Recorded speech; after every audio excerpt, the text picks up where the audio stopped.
Good afternoon, and thank you for joining us today for Employee Handbooks, Essential Compliance Updates for 2022.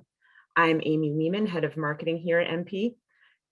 And for those of you joining us on a webinar for the first time, MP is a full-service human capital management company offering a complete suite of products and services to support employers through the entire employee life cycle, including recruiting, HR, payroll, benefits administration, time and attendance, and compliance assistance.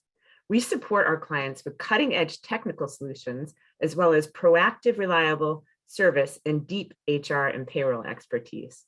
At MP, we are wired for HR and help our clients succeed by aligning their people strategy with their business goals. I am thrilled to introduce your presenters for today. Jen Serei and MaryJane Steward, two phenomenal members of our HR team here at MP. Jen is a SHRM certified HR partner here at MP. She received her BA from Clark University and previously managed HR for the Northeast Division of a national nonprofit organization. Jen loves building relationships with her clients while helping them meet their HR goals. MaryJane Steward is also an HR partner here at MP. She provides HR support to businesses in a variety of industries. MaryJane has over 30 years of HR experience, providing strategic and tactical support to leaders of organizations in various aspects of HR. Her specialties include organizational and policy development, performance management, employee relations, compliance, compensation, training, and other related HR areas. Just a few housekeeping items before we open the webinar today. If you would like to submit a question during the program, please use the Q&A feature at the bottom of your screen, and we'll address questions at the end of the program. And a recording of the webinar will be sent out later today along with the slides. And with that, I'm going to hand the mic off to MaryJane.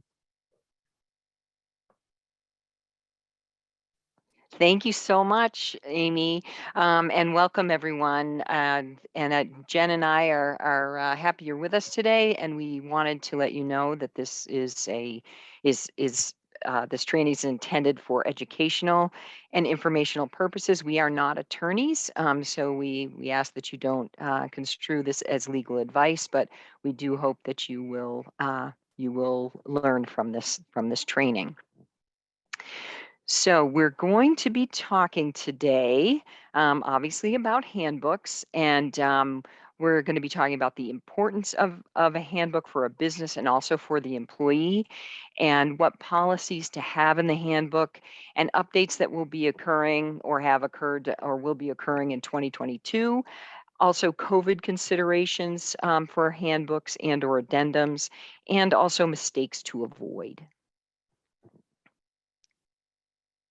So the handbook gives employees a detailed overview of policies that are specific to your organization, along with other key guidelines and benefits. So in a nutshell, it's a clear expectation for your employees, while also stating your legal obligations as the employer and defining the employee's rights. And it can help protect your business against any lawsuits, employee lawsuits or claims such as wrongful termination, harassment, and discrimination. It's an introduction to your business also for your new hires, and provides insight into your business, your mission, your values, your culture. You really should make your handbook your own. So often we will see clients that come to us and start working with us from an HR perspective, they'll take a handbook that somebody gave them that isn't specific to their business, and you definitely want to make sure that it is geared towards your business, and it also it gives communication expectation. The employee handbook can help with compliance for state and federal laws, also be that go-to resource for employees to answer questions that they may have, but also showcase your benefits.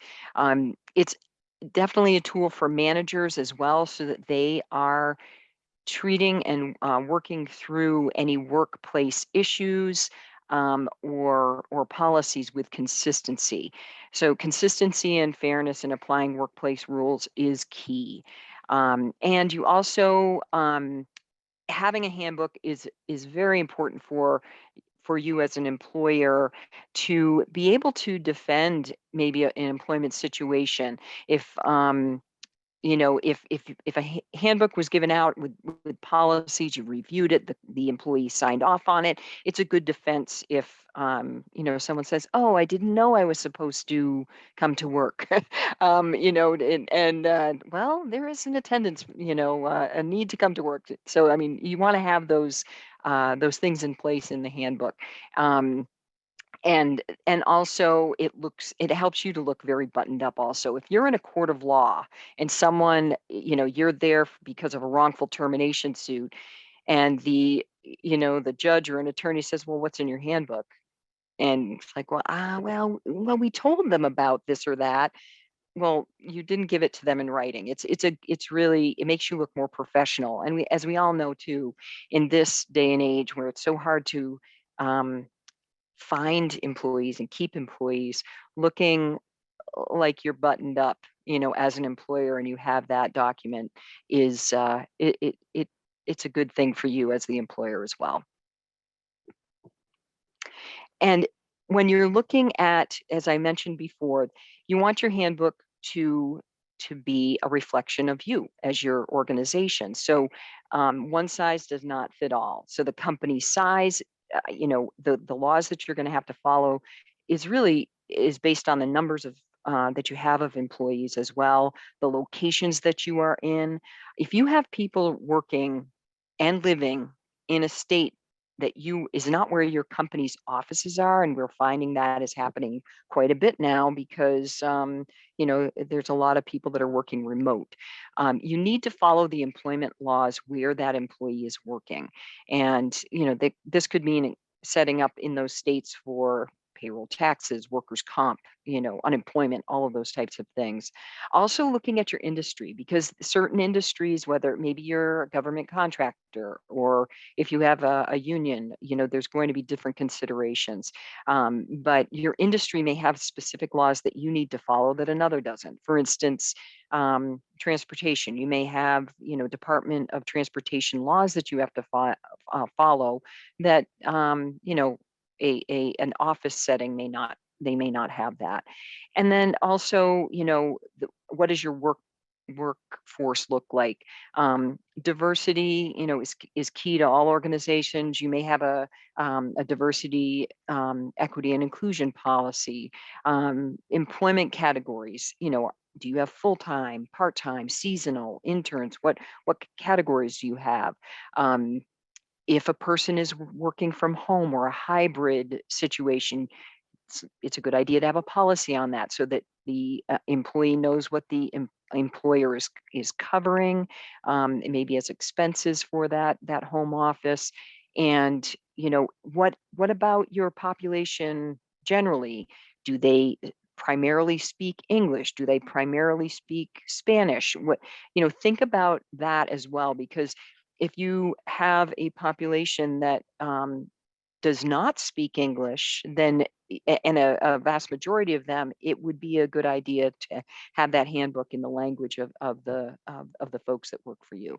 And also, there'll be disability policies, and there's a lot of states that do have disability and insurances and such today as well. So those are all important things to have in the handbook, and EEO statements, that where people are protected based on race, religion, gender, et cetera. And it varies by state too. There are some state specific areas of protection. So it's important to have addendums as well, for the states that you are in.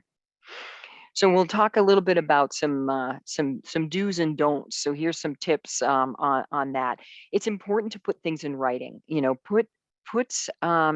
Sometimes you don't want it too detailed, like benefits, for instance. Benefits, can change. If you have, oftentimes what we will suggest is, for your health insurance, you may say that, we offer health insurance to employees that work 35 hours or more.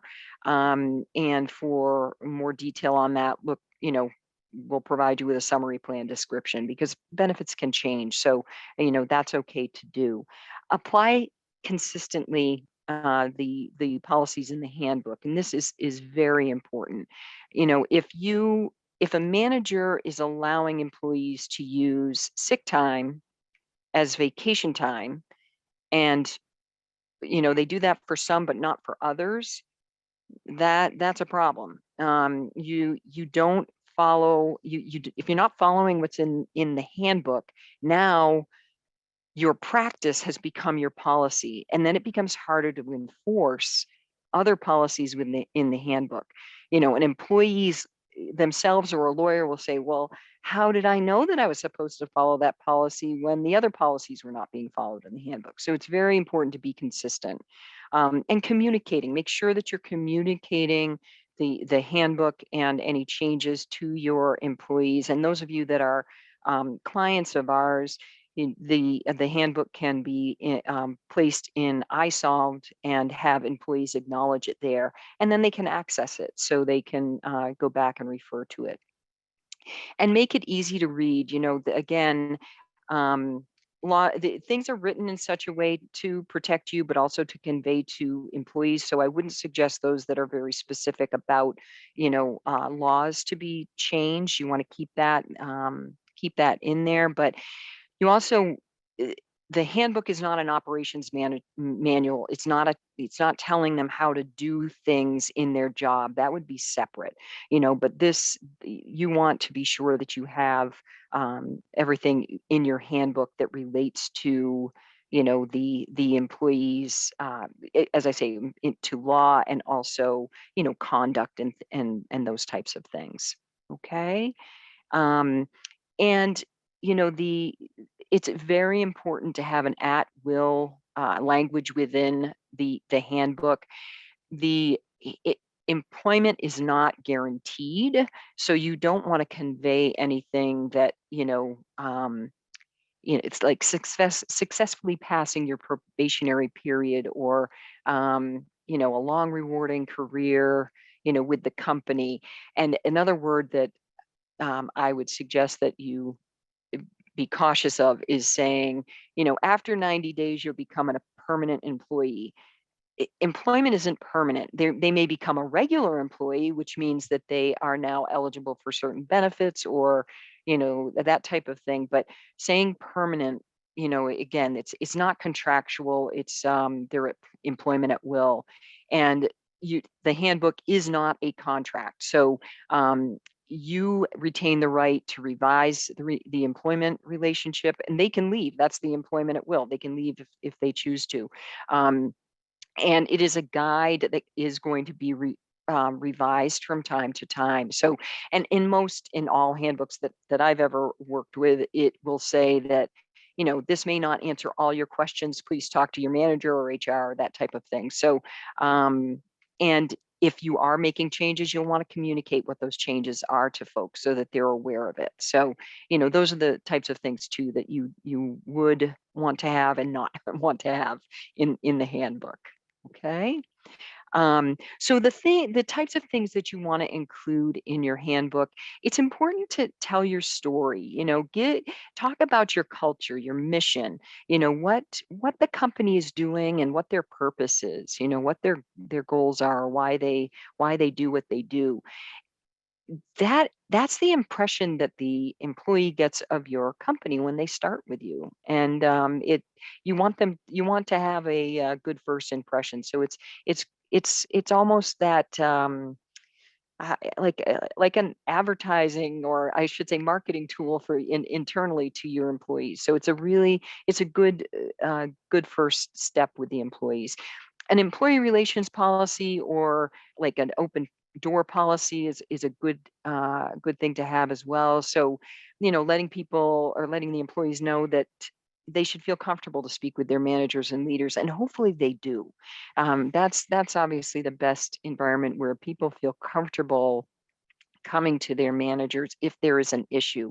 And the policies throughout, you will find in a handbook that sometimes it's, if you have a question about this, you should contact HR. If you have a question about this, you should contact your manager. So it's directing people, who should they be talking with, and having those open lines of communication. And as I say, hopefully people feel comfortable speaking with their managers, but it, it is key to foster that type of environment, because if people aren't communicating with you, sometimes you may have time bombs, that are under the surface and not helpful to the organization.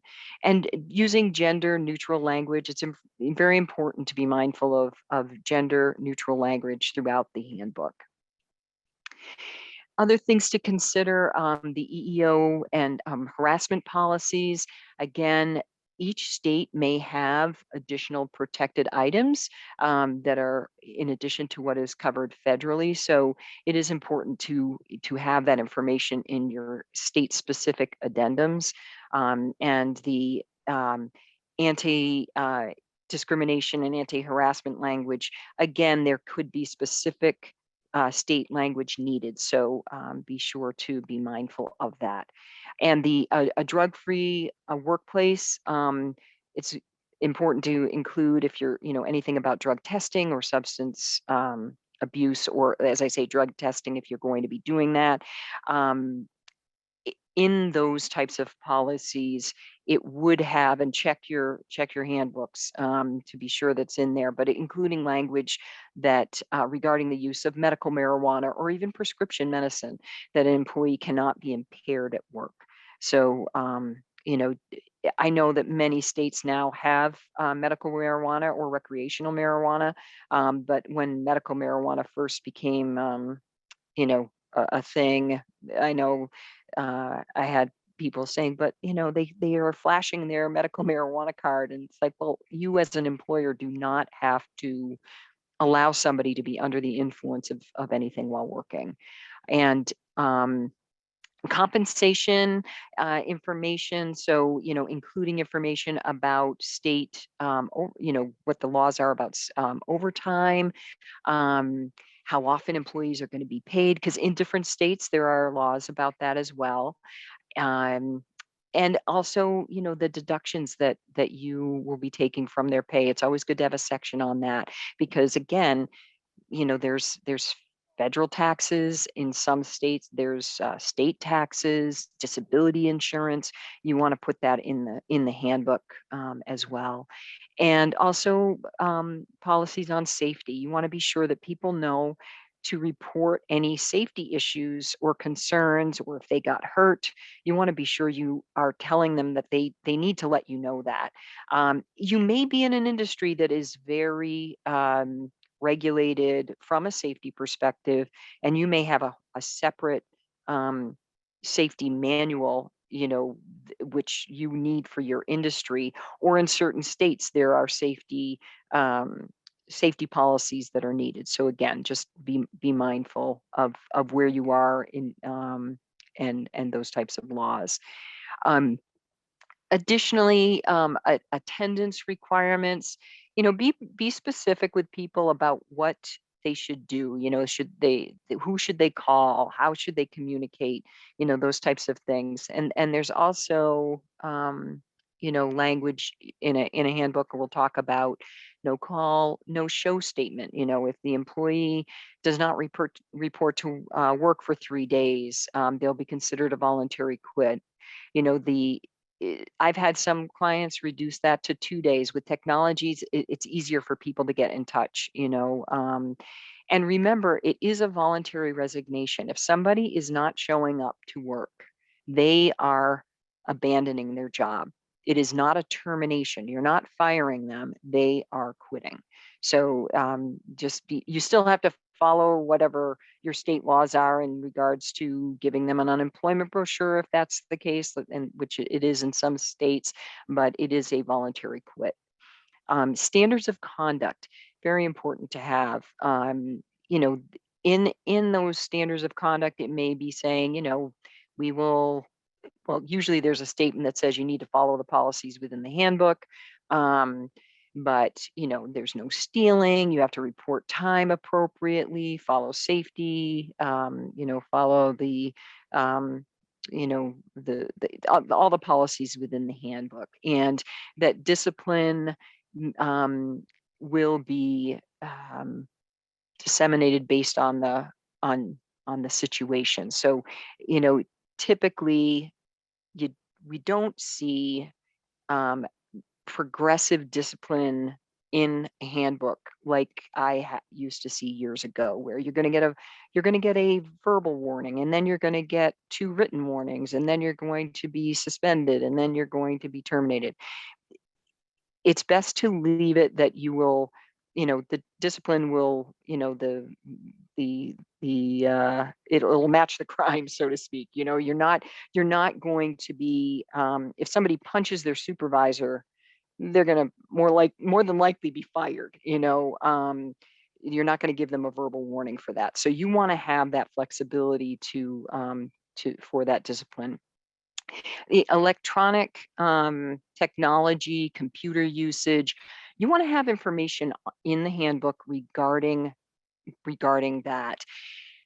People today, what we see more often when it comes to harassment, obviously it can be done in person if somebody is harassing someone, but oftentimes you'll see it on social media, and that can creep into the workplace. So you do want to have that in your handbook, about use of technology, but also, the use of social media, even though it may be on the employee's own time.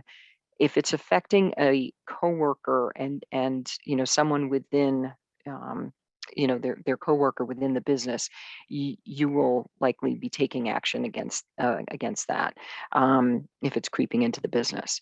And benefit information, again, you want to have any information in the handbook about vacation or sick time. Obviously, in sick time in some states or jurisdictions, there are laws regarding that. Holidays, what benefits that you offer, and that type of thing. And handling of confidential or sensitive information. Again, good to have that in there. You might have a separate non-disclosure agreement for certain roles within your organization. That would be outside of the handbook, but a general information about confidentiality that people aren't going to be sharing information with folks outside of the business. An employee complaint process, or that open door policy. I do find it helpful to have in in many of the policies what someone should do if they have an issue or a question. Who do they contact? And again, ideally, they have a good relationship with their manager and will speak with them about any issues. But it's important to train your managers so that they know if something does come up, and a question comes to them, they know how to respond, but also are aware when they should be getting someone from senior management or HR involved. Because if someone is bringing forth something about a harassment or a behavior that violates company norms or the culture or their policies, you want to be sure that manager brings it to your attention. Okay. And now I'm going to hand it over to Jen, who's going to cover some policies that are going to be, upcoming in 2022. Okay, thank you so much, MaryJane, and for getting us started this great afternoon. I hope anyone who was impacted yesterday by storms in the Massachusetts Northeast area has all those problems figured out. MaryJane had to get up to New Hampshire, so I think that's where she's calling in from today. So that is a nice thing about technology. We can still all call in from wherever we need to be. Yes, we're gonna now continue talking about some policy considerations for 2022, and then we'll also talk about COVID addendums. So some things MaryJane did already talk about, we'll cover again: equal employment opportunity and workplace harassment, paid family and medical leave, as well as paid sick leave, equal pay and wage discrimination, and substance use testing. And one thing I wanted to mention, we will talk about remote work policies when we get to the COVID addendum. And MaryJane did touch on this already. And this is something that she would call a little nugget of wisdom. But while we're going through these policies, something I'd like you to again, keep in mind is the notion that employment policies are tied to where your employees are performing the majority of their work. So for example, if your business is located in New Hampshire and over the past year you hired one remote employee out in California, you'll need to make sure your handbook includes relevant policies for that one employee, right? So something to keep in mind as we're going through. Okay, so we've talked about EEO, equal employment opportunity, a little bit. At the federal level, this protects applicants, employees, and former employees from discrimination based on race, color, religion, sex, which includes pregnancy, sexual orientation, or gender identity, includes national origin, age over 40, disability and genetic information. And then applicants, employees, and former employees are also protected from retaliation for filing a charge or complaint of discrimination, participating in a discrimination investigation or lawsuit, or opposing discrimination. And we think it's interesting to show this data that the EEOC, Equal Employment Opportunity Commission, who's responsible for enforcing these complaints, investigating complaints, they come out with the data regarding what was filed in the previous year. So we now have the data for fiscal year 2020. So you'll notice that the percentages here are over 100, and that's because when employees might be filing claims, they could be filing it under more than one category. So we have seen a pattern over the past couple of years where retaliation continues to be the top complaint that is being filed with the EEOC. So that's an interesting trend here. And then this is actually similar to the 2019 data. Again, disability followed race and then sex. So again, this is the federal level, but as MaryJane mentioned, many states have their own protected classes. So some of those that have expanded included marital status, AIDS or HIV status, observance of the Sabbath, political activities, arrest records, use of service dog.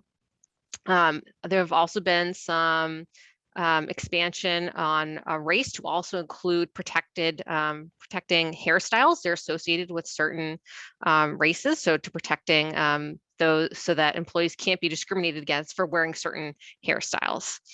So it is really important to make sure that you're including the equal employment and as well as the anti-harassment policies for each state where you have employees, and making sure that they're up to date. And one thing I wanted to mention too that I don't believe we've touched on yet, as you can imagine, it would be difficult to stay on top of all of these changes. And one thing that we do for our clients, which I think most of them appreciate, is when we build handbooks, we use this handbook builder that is really fantastic because it will send us updates whenever there's a change in a state. So for example, if California adds another protected class, we'll get an alert to our handbook builder, and so we'll know to update policies for our clients. So that really helps us keep everyone in compliance. And while this isn't necessarily in your handbook, we think it's worth mentioning that in addition to EEO and anti-harassment policies, there are 7 states that require training on the prevention of harassment in the workplace. And each state is slightly different when it comes to who is considered a covered employer and who's considered a covered employee and what must be included in the content of the training. For example, California employers with 5 or more employees anywhere, not just in California, must provide 1 or 2 hours of interactive training to their California-based employees, depending on whether the employee has supervisory responsibilities. So that's a lot to remember on its own. Colorado, Massachusetts, Rhode Island, and Vermont all encourage training, but it isn't currently required. And anywhere that training isn't required, it is considered a best practice. And we do strongly encourage everyone to have their employees trained on sexual harassment reporting, best practices. It's also extremely important to make sure your managers are trained. because they're really the eyes and the ears of your business. So they need to know that they can't put on those imaginary earmuffs when they, know that something's going on. They really need to do their due diligence and look into the matter and make sure it's addressed. And Jen, I might add to something to that as well. All wonderful information you just shared. But if you have, and again, we're seeing this more and more because of people working in multiple or working across the country that they weren't before, they were just in one location. But if you have a manager in Kentucky managing people in California, it would be incredibly important to have them be trained so that they know what to look for in California. And also in Illinois, a piece of their law is that anyone that interacts with someone, an employee within Illinois, needs to be trained. So if your company is located in Indiana and Kentucky and Illinois, then and those other employees interact with the folks in Illinois, they need to be trained as well. So just to lots That's of a things to great, consider. that is a great tidbit, and absolutely. And I just gave that one example of California, but really there is no consistency when it comes to how these state specific requirements are kind of decided. It's very interesting. And I think if I'm remembering correctly, I don't know if you know this one offhand, MaryJane, but when I was looking, I can't remember if it was DC or Florida had a requirement, but it's specific to certain industries too. So it's just very interesting. Yeah, you're right. There are some that have specific industries. That's correct. And you know what? Somebody was asking about Connecticut in regard to harassment. So we do have tools in which that do have training for harassment in those states that we that our clients, some of our clients use. They also do have something on the Connecticut website to for training. The thing is, you have to get verification from the employee because they would be the one that gets it's not like you're going to get an update from the state that they took it, so Absolutely. It's yeah. just it's a recording, I think, of a presentation that they would have to look on their own. So yeah, if you are a multi-state employer and you're kind of realizing, oh gosh, I may have a lot of different trainings that I need to have my employees do. We do really recommend using, whether you're using our Learn software or some other, but it's so much easier to manage and to assign trainings and to then see that they're completed, and just to ensure that everyone is taking the appropriate training. So if you're interested in learning more about that, please send us a chat. We'd be happy to chat with you further. So let's continue on with paid family and medical leave laws. And it's funny because we always we like to have these nice graphics to show you, the states where these laws apply, but sometimes whoever is out there creating these graphics, they're not on top of it. So I could not find a graphic that was updated enough to show all of the states that have currently have paid family medical leave laws. So the chart will have to do. But first, let's just talk about federal family and medical leave that we call FMLA. That requires eligible employers to provide unpaid family leave.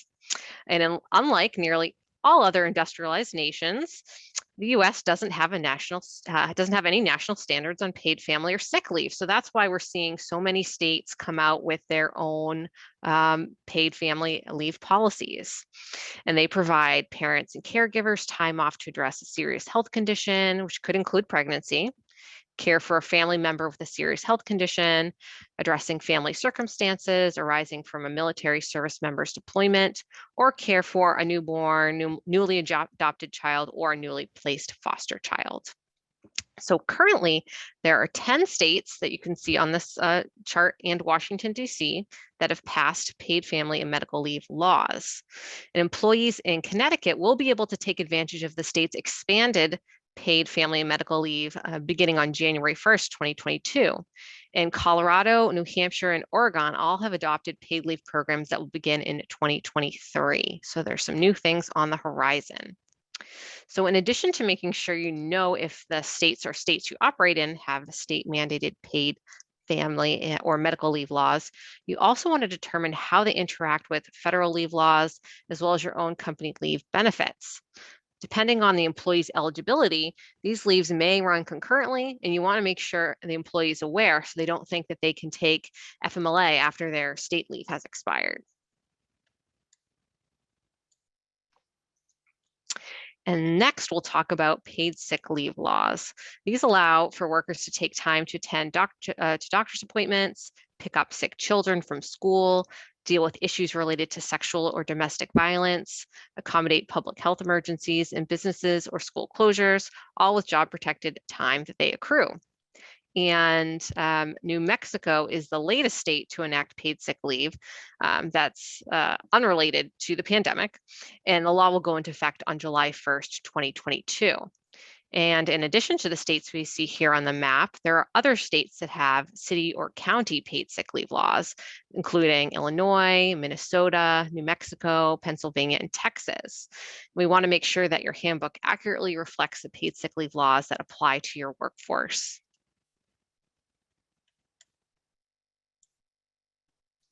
Okay, now let's talk a little bit about equal pay and wage discrimination. So there are 49 states that have passed equal pay laws. Mississippi is one that does not have a equal pay law that comes to mind. And these equal pay laws include provisions on pay equity, pay history, and/or pay transparency. Wage transparency laws prohibit employers from disallowing pay disclosures in the workplace and from retaliating against employees who discuss their pay with others. In theory, when employee compensation data is shared, collected, and reported freely, it promotes fair pay both within companies and across industries. There are 19 states that currently go a step further, making salary history bans applicable to both public and private employers. So it's important for you to look at your handbook and ensure you don't have any policies that might violate these laws. For example, you want to make sure that you've removed any policies that prevent employees from discussing their pay information. And there were many employers that used to have these types of policies in place. Okay, and we've talked about substance use testing a little bit earlier. To give you an update, as of June 22nd, 2022, there are 18 states, 2 territories, and Washington, D.C. That have enacted legislation to regulate recreational use of marijuana, while it remains legal for medicinal purposes in 36 states. So that chart there is up to date. And many of these state level laws include anti-retaliation provisions, which prohibit employers from using drug testing or the threat of a drug test to discourage workers from reporting on the job injuries and illnesses. And specifically, OSHA has said employers shouldn't administer blanket post-accident drug tests in situations where drug use likely did not cause an injury. And drug testing that is conducted to evaluate the root cause of a workplace incident that harmed or could have harmed employees is allowed if the employer tests all workers who could have contributed to the incident rather than just the employees who reported injuries. And you'll want to make sure that your drug and alcohol policy doesn't contradict medicinal or recreational marijuana laws in the states where you operate. Okay, so now we're going to move on to COVID-19 addendum policies. And because policies related to the pandemic are constantly evolving, we do recommend employers keep these policies in a separate addendum to the handbook.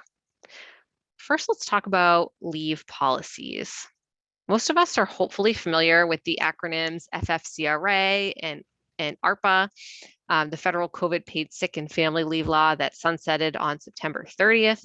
Many states enacted their own temporary paid sick and family leave laws as well, some of which also ended on September 30th and are no longer needed in a handbook addendum, while others, like the temporary emergency paid sick leave program in Massachusetts, were extended into 2022. Some cities and localities like Los Angeles and Oakland have adopted COVID sick and family leave as well. So you want to make sure you have policies in place for any COVID sick or family leave that is extending into the new year. Many employers temporarily allowed employees to carry over a higher balance of paid time off when there were stricter restrictions on travel. So now's a good time to also review your PTO policies and plan for any adjustments that should be made for January 2022. It's also a good idea to review any changes you made to personal and business travel policies and modify them to meet your current expectations of employees. Some employers may choose to continue requiring employees to work from home if they're able to after international travel, for example. And that's fine to do, but a policy will help ensure you're being consistent and that employees are aware. And we've seen how many businesses have thrived in a remote work environment, and many are now considering keeping employees remote or creating hybrid work environments. And if there's one silver lining from this pandemic, it has certainly opened up new opportunities for growth for businesses that are able to hire remotely, but had not previously tapped into these new talent pools. With so many businesses continuing to add remote workers, it's important to revisit these remote work policies and see how they might be adapted for ongoing use. If you're going to hire out-of-state remote employees, you should add language to your policy indicating remote workers must notify you if they relocate to a different state. So for example, you hire a remote employee in California and they decide, hey, I'm going to go live in my grandmother's vacation house in Arizona for the next 6 months. It's really important that they tell you that. Employers are ultimately responsible for ensuring the correct payroll taxes and employment laws are applied to where their employees are based on where the majority of the work is performed. So if someone is now performing the majority of their work in a different state than when you hired them, you're going to have to change those payroll taxes and have a new handbook addendum. And if you're moving to a hybrid environment, you may also want to create a policy to define any parameters around who can work from home and set expectations for remote work. And this is also where you can include in the handbook addendum, COVID addendum, where you can include relevant vaccination policies and guidelines. We're still waiting for further guidance from OSHA regarding the vaccine mandate for employers with 100 or more employees, but we do know that employers with federal contracts, most new or amended federal government contracts and subcontracts must include a clause requiring contractor employees to be fully vaccinated by December 8th, unless they're entitled to an accommodation, and to follow CDC guidance for masking and social distancing. This applies to your business. It's definitely a good idea to start putting your vaccination policy in place. Employers who aren't subject to the vaccine mandate may want to implement a voluntary vaccination policy to encourage vaccination. Okay, now before you log off, because you're so excited to start updating your policies, we want to share some common mistakes that we see time and time again when it comes to handbooks.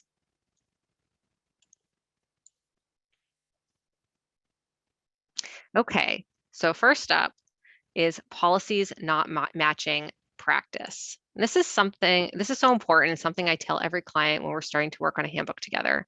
Policies are pretty useless when they only exist on paper and aren't reflected in the way you do business and manage your employees. And this can actually harm you too. If you're trying to hold an employee accountable to a particular policy, but it turns out that you aren't practicing many of the policies in your handbook, it's going to be pretty hard to justify why you're trying to hold the employee accountable. And MaryJane mentioned that, I think a very similar example earlier, because it's just so important. Failing to train managers and supervisors. If your managers and supervisors haven't received training on your policies, it's going to be really hard for them to put your policies into practice and to manage to those policies, right? They need some training so they know what to expect from you. Next up is restrictive social media policies. And while it's a good idea to have a set of guidelines surrounding employee social media use, employers do need to be careful that they aren't infringing on employee rights. Even employers without any union employees need to abide by the National Labor Relations rules when it comes to allowing employees to exercise their right to speak about working conditions. Next, we have not revising the handbook regularly. So a handbook should be a living document, because we all know things change pretty rapidly, from new sick and family leave laws to your own internal practices. Best practice is to review your handbook annually to ensure it's up to date. And you can make this less cumbersome for yourself and your employees by using electronic distribution and acknowledgement forms. MaryJane shared that one thing, if you're our client, an HR client, you probably have your handbook on iSolved and have not had to have any paper sign-offs in quite some time. We encourage all of our employees to make their handbook available through the employee self-service portal because, yes, so much easier. Failing to include required policies. As MaryJane mentioned, policies aren't necessarily required in a handbook, but there are certain notices that must be given to employees upon hire. For example, in Massachusetts, all new hires need to receive the Pregnant Workers Fairness Act notice. We strongly recommend you include this notice as a handbook policy rather than having to remember to distribute it as your standalone notice to your employees. Oops, sorry, I just realized I didn't hit the button for that. Number 5, there you go, now you can see it. And now we'll go to number 6, a one-size-fits-all approach. So MaryJane also touched on this earlier, but it's so important, we're going to say it again. Some businesses may need different handbooks for different populations of employees as well. MaryJane mentioned if you have employees who maybe they speak another English primarily. One thing I really like about our handbook tool is that we have ability to translate the handbook into Spanish, which is come in handy several times for us when we've had clients that have a good number of their employees who speak Spanish as their primary language. But another example of when you might need 2 different handbooks, maybe if you're in a school, maybe a faculty handbook and one for administrative staff. Or if your business is so different depending on policies for exempt and non-exempt employees, maybe you would need 2 versions there as well. Overly detailed discipline procedures. It's, sorry, getting a little too, okay, here we go. Just want to make sure we're at the right number. Overly detailed discipline procedures. It's great to let employees know that you'll attempt to follow a progressive disciplinary process, but again, you want to make sure you're not getting so detailed in the process that you're tying your hands and preventing yourself from using, your discretion, as MaryJane said, punching the manager in the face. You're probably not going to want to give them a verbal warning or have to go through, 1, 2, 3 punches, before you can terminate someone. So, you want to make sure that you, again, leave yourself wiggle room. Okay, number 8, omitting at-will statement and disclaimer. So sometimes decision makers don't understand the importance of these sections of the handbook and want to omit them in an attempt to make the handbook shorter or to remove any legalese. But, as Serei mentioned earlier, you want to make sure it's clear that your handbook isn't a contract and that employment is at will, and make it clear to employees exactly what that means. So those sections are really important. Another mistake is using a boilerplate handbook. I've worked with a lot of clients who adopted a handbook from a previous employer who got a handbook from a friend who works at another company. This can be a great starting off point, but you want to make sure that you're customizing your handbook to reflect your company's policies and practices. Another company that you borrowed that handbook from, they could be a larger employer and subject to policies like, FMLA based on their size. But if you only have 15 employees, you don't want to hold yourself to those policies that don't apply to your business. Okay. And this one, failing to distribute the handbook. I've unfortunately seen this happen a lot. You spend a lot of time and effort working to create a custom handbook, and it's reached the point in time when it needs to get approved by someone who hasn't been involved in the process, but it never gets formally approved. So it's really important to get buy-in from leadership so they know the importance of getting the handbook out to employees. You can't expect employees to follow your policies when they never received a copy of your handbook. Okay, and with that brings us to the end of today's presentation, unless MaryJane had any other nuggets to add. Any nuggets? Love my little nuggets. You know what? I don't have anything specific to add. There are a couple of questions that I think we'll be able to tackle here, Jen. Question came in regarding medical marijuana and as it relates to an ADA situation. The thing that with any interactive process and recommendations from medical professionals, obviously you need to look at the details of that situation. And again, if the medical practitioner is suggesting that the person needs to use medical marijuana during the day while working, I'd suggest reaching out to your labor attorney to talk through that, because I don't know why you would need to follow that, but I would definitely want you to get some advice on that, because again,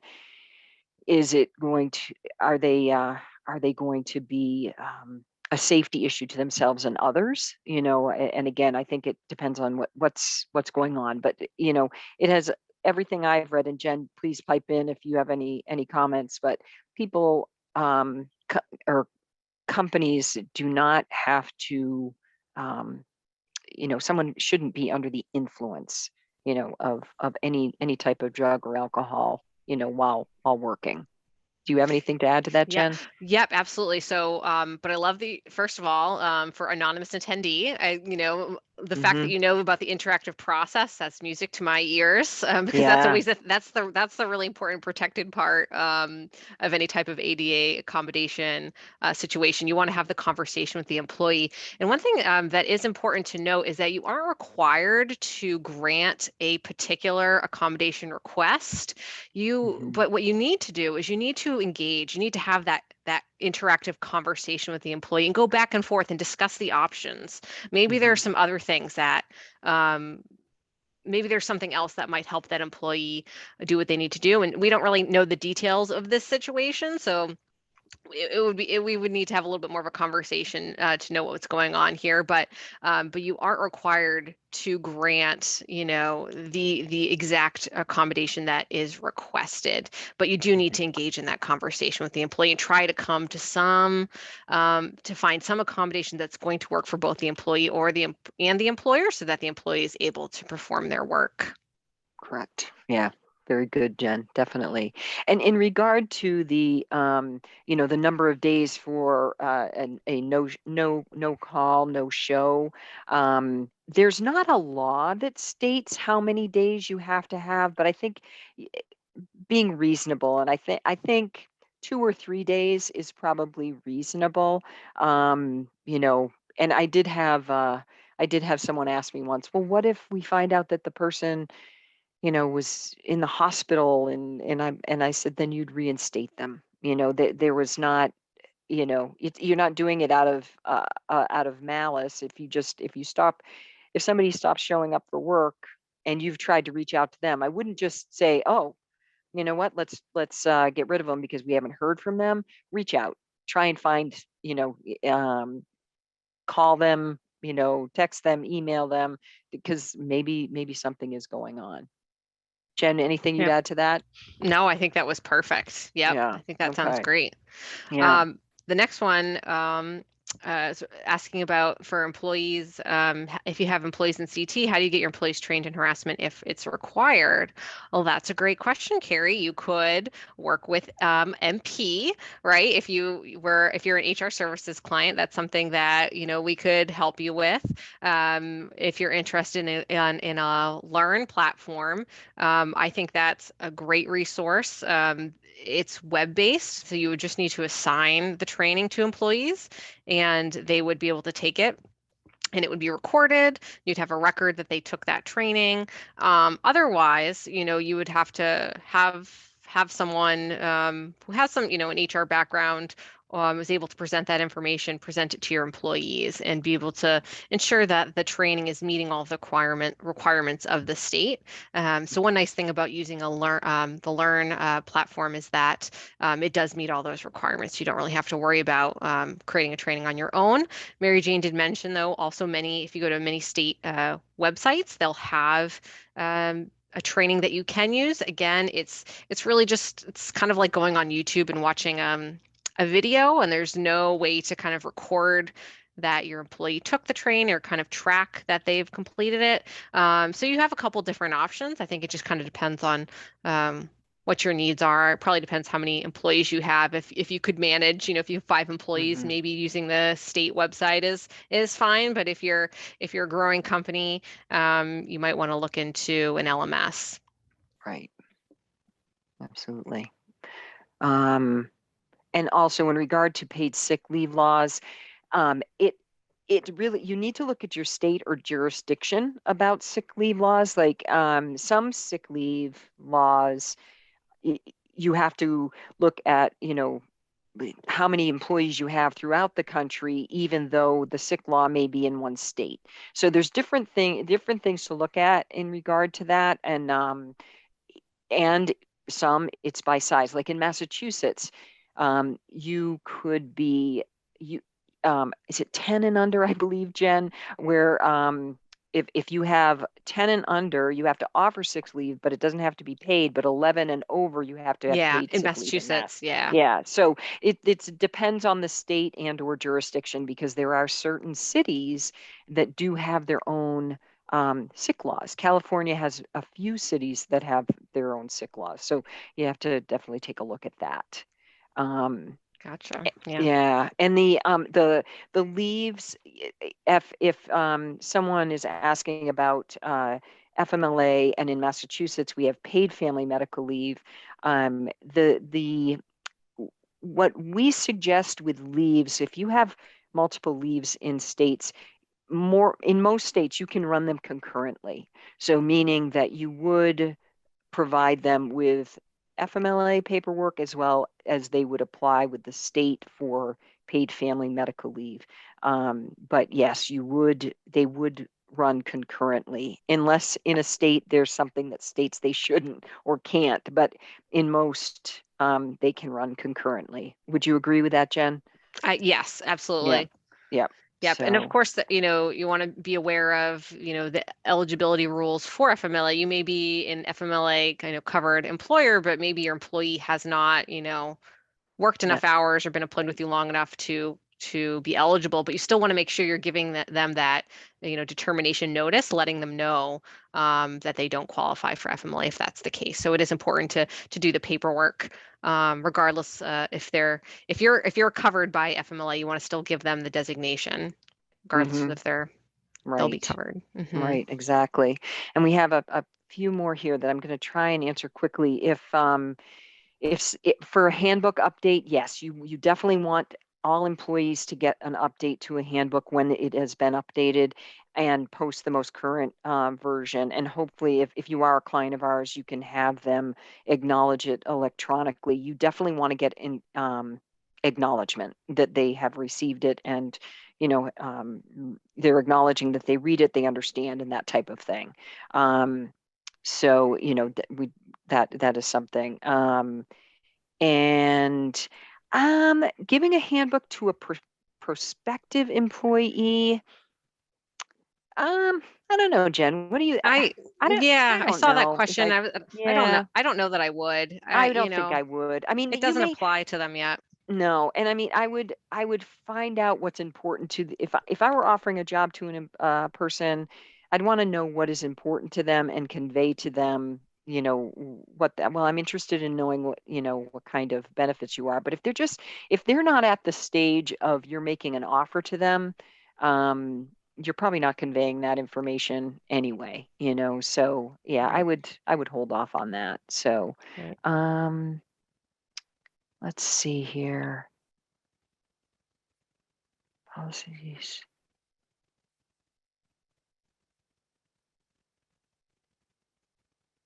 Trying to a state contract requirement. My employer has federal and state agencies, but they've been told they're not contracts.